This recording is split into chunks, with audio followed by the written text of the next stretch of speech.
All right, welcome back to the channel. So we've got to dispel more nonsense. According to reports that are coming out of Europe, Deontay Wilder has accepted a $10 million step-aside fee. When really, if you look into it, they're just talking about a suggestion that was made by Max Kellerman in regards to the step-aside money. However, let's talk about the circumstance because it seems like I'm one of the very few people that are really watching what's actually going on. So let's do that in this video.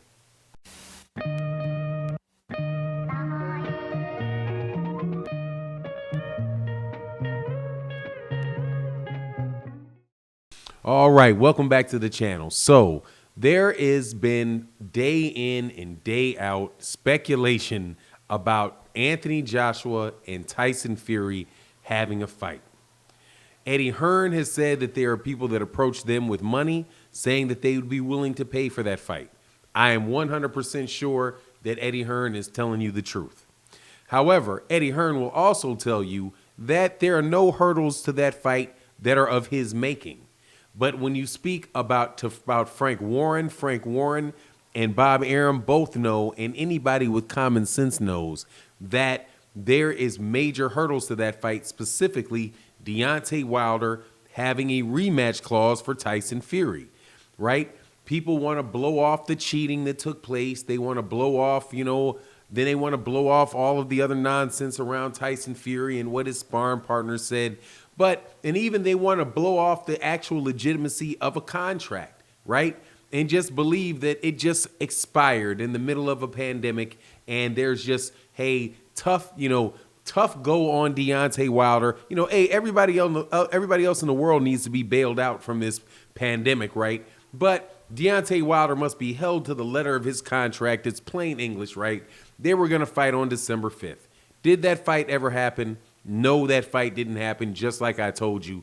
And more than likely, there is no fight going to happen for Tyson Fury until he fights Deontay Wilder, because that's what he agreed to. He sold out on it. The first time, and I doubt very much that he's going to get out of it. This time. But for the sake of just going through it, let's say that Deontay Wilder did say, okay, give me some money so that I don't have to, so in exchange for me giving for this fight. How much money is that worth to Deontay Wilder? It's got to be worth like $150 million, because if he wins that fight, he has multiple other $50 million plus fights to have. If he steps aside for Tyson Fury, number one, Tyson Fury is never going to come back. He already sold out the first time. So step aside for what, right? No, he's not going to do it. But if you say it's between $5 and $10 million, that's ridiculous. To step aside for that fight, at the very least, you'd have to pay that guy what the fight was actually worth, and then be able to guarantee him that he's going to get a shot right after that. Which, if you look at the history of that move, it doesn't turn out very well. For example, Luis Ortiz, I do believe, took step-aside money to allow Anthony Joshua and Vladimir Klitschko to fight, and he was going to get the winner. What happened with that? Did Luis Ortiz ever get that fight? No, Luis Ortiz never got that fight.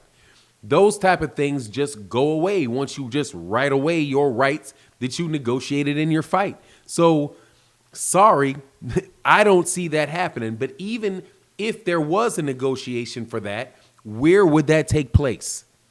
Would it take place in the media? No, it wouldn't. It would take place in the mediation that they're actually having right now. Don't you think that in this conversation they would say, hey, can we make this fight? Deontay Wilder says, I want this fight. Tyson Fury says, no, I don't want this fight. Why don't you want the fight, Tyson Fury? Because Deontay Wilder hurt my feelings because he said he cheated in the first fight. Well, Tyson, you did cheat in the first fight, so what?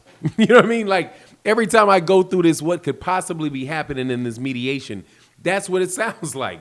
Look, man, you already had a rematch clause that Deontay Wilder exercised for the first fight, and you sold out.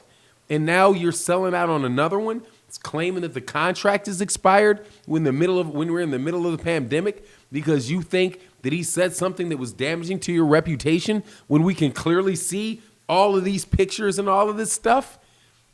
It's just silly, man. It is absolutely positively silly. So why in the world does Max Kellerman, why are they even bringing this up? Because they have no boxing to sell. Okay? They just don't have any good fights to sell. There's nothing to talk about for Tyson Fury.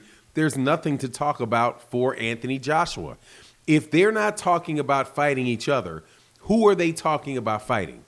Look at Anthony Joshua. If Tyson Fury is off the table for him to fight, which he is, he doesn't even have a UK boxing license, right? Like, that's not like when I do the live streams, people kind of remember Martin to mention that he doesn't even have a UK boxing license, right? So who is Anthony Joshua? If he can't fight Tyson Fury, who's he going to fight that people are really, really interested in? Alexander Usyk, Joe Joyce, Dillian White. There's no excitement in that at all. Tyson Fury, if he doesn't fight if he's not able to fight Anthony Joshua, who is he going to fight? Oscar Rivas. Jared Anderson seems to like him a lot. Maybe Jared Anderson wants to fight him early. There's nobody from the fight, man. There's only 3 big name heavyweights period. And Deontay Wilder is one of them, and he's got one of the 2 pinned down. So it's just a bunch of talk that keeps going and going and going. And even when I do these videos, I think to myself, I'm amazed at how often I have to repeat this because there's always some other article or something trying to push the idea that Tyson Fury somehow is above the law or is above his agreement, above keeping, and somehow that this debacle called that last fight, which was thoroughly exposed, is, the memory of that somehow is just going to go away. And if time just goes on and time passes, then everybody will forget about it. So let's just act like it. Let's just act like it never happened until everybody forgets about it. And that's not happening at all, man. Every time you mention that, people are bringing up the fact, hey, no, there's legal obligation. It's one thing to say that you don't believe that the guy cheated, right? Like, that aspect of it, it's at least I could kind of relate to if you're somebody that really didn't look and really see look at what actually happened in that fight and the basis for people saying that that there was cheating going on. But just aside from all of that, man, the fact that the guy has a contract, dude, the fact that he had a rematch clause agreed to with Tyson Fury should be enough for reasonable people to say, hey, we've got to make sure that these guys honor this thing. Because if Tyson Fury doesn't honor that, why would Anthony Joshua enter into a two-fight deal with him? It's not worth the print. It's not worth the paper it's printed on. But, that's just the case with most boxing media things coming out around these days. They're just not worth the paper it's printed on. Anyway, that's my take on the matter. You let me know what you think. And with that, I'm out. Peace.